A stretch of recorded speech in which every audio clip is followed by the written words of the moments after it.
ரம்ஜான் பண்டிகையை ஒட்டி கோவையில் உள்ள மசூதிகள் மின் விளக்குகளால் ஜொலிக்கின்றன.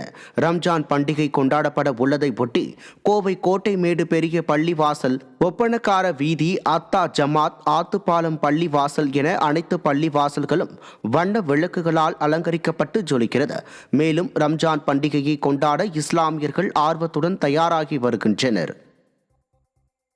விழுப்புரம் மாவட்டம் திண்டிவனம் சார் ஆட்சியர் அலுவலகத்தில் கர்நாடக முதியவர் உயிரிழந்ததால் பரபரப்பு ஏற்பட்டது. கர்நாடக மாநிலத்தைச் சேர்ந்த ராஜரத்தினம் தனது குடும்பத்தாருடன் ஜக்காம்பேட்டையில் இயங்கி வரும் சார் ஆட்சியர் அலுவலகத்திற்கு நிலம் சம்பந்தமான பிரச்சினைக்காக வந்திருந்தார். அப்பொழுது அவர் திடீரென மயங்கி விழுந்து இறந்தார். இதை கண்டவர்கள் வெயில் கடுமையாக வாட்டி வரும் நிலையில் ஸ்டாலின் ஆட்சியில் அரசு அலுவலகங்களில் பொதுமக்களுக்கு உரிய வசதிகள் செய்து தரப்படாததாலேயே இத்தகைய மரணங்கள் நிகழ்வதாக குற்றம் சாட்டுகின்றனர்.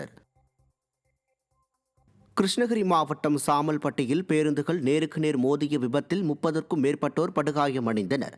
சாமல்பட்டி தரைப்பாலத்தில் தனியார் பேருந்தும் அரசு பேருந்தும் நேருக்கு நேர் மோதிய விபத்தில் அந்த பேருந்துகளில் பயணித்த 30க்கும் மேற்பட்டோர் படுகாயம் அடைந்து சிகிச்சை பெறுகின்றனர்.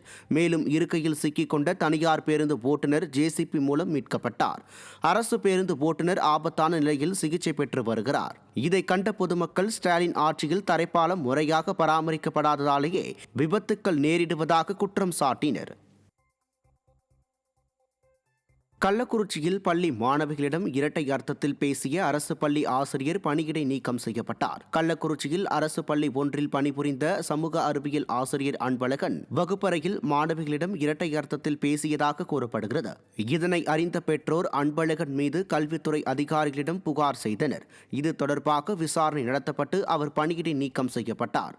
இதை அறிந்த பொதுமக்கள் ஸ்டாலின் ஆட்சியில் கல்வித்துறை செயலிழந்து உள்ளதாக குற்றம் சாட்டுகின்றனர். ராணிப்பேட்டை மாவட்டம் நெமிலி அருகே பிளாஸ்டிக் குடோனில் ஏற்பட்ட தீ விபத்தில் அதிக அளவில் கரும்புகை வெளியேறியதால் பொதுமக்கள் சுவாசிக்க முடியாமல் அவதியடைந்தனர். பெருவளையம் கிராமத்தில் தனியாருக்கு சொந்தமான குடோனில் பிளாஸ்டிக் பொருட்கள் சேகரித்து தரம் பிரிக்கப்பட்ட மறுசுழற்சி செய்யும் பணிகள் நடைபெற்று வருகிறது. இந்நிலையில் குடோனில் திடீரென ஏற்பட்ட தீ விபத்தில் பிளாஸ்டிக் பொருட்கள் எரிந்து சேதமடைந்தன. விண்ணை முட்டும் அளவிற்கு வானுயர பரவிய கரும்புகையால் பெருவளையம் பகுதி கிராம மக்கள் சுவாசிக்க முடியாமல் அவதியடைந்தனர்.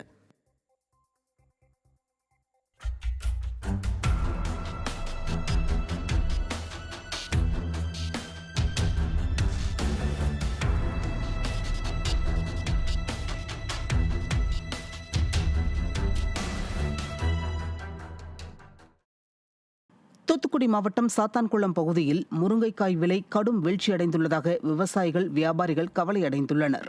தற்போது முருங்கைக்காய் சீசன் என்பதால் அவற்றின் விளைச்சல் சாத்தான்குளம் பகுதியில் அதிகரித்து காணப்படுகிறது. முருங்கைக்காய் வரத்து அதிகரிப்பால் 1 கிலோ ₹1.50 விற்பனை செய்யப்படுகிறது. இந்த நிலையில் முருங்கைக்காய்க்கு விலை இல்லாததால் கூலி போதுமானதாக இல்லை என விவசாயிகள், வியாபாரிகள் கவலை அடைந்துள்ளனர். இதனால் முருங்கைக்காயை பதப்படுத்தி பவுடர் தயாரிக்கும் தொழிற்சாலையை விடியா திமுக அரசு நெல்லை, தூத்துக்குடி மாவட்டங்களில் அமைக்க வேண்டுமென விவசாயிகள் வலியுறுத்தியுள்ளனர். தஞ்சாவூர் ராசா மிராசுதார் அரசு மருத்துவமனையில் வலம் வரும் தெரு நாய்களால் நோயாளிகள் அச்சமடைந்துள்ளனர். ராசா மிராசுதார் அரசு மருத்துவமனை வளாகத்தில் ஏராளமான நாய்கள் பொதுமக்களை பார்த்து குறைத்து கடிக்க வருவதால் நோயாளிகளும் பொதுமக்களும் பீதியுடன் செல்ல வேண்டிய சூழல் உள்ளது. எனவே அங்கு சுற்றித் திரியும் நாய்களை பிடித்து வேறு பாதுகாப்பான இடத்தில் விட வலியுறுத்தும் பொதுமக்கள் நாய்களுக்கு குடும்ப கட்டுப்பாடு செய்யும் திட்டம் என்ன ஆனதென ஸ்டாலின் அரசிடம் கேள்வி எழுப்புகின்றனர்.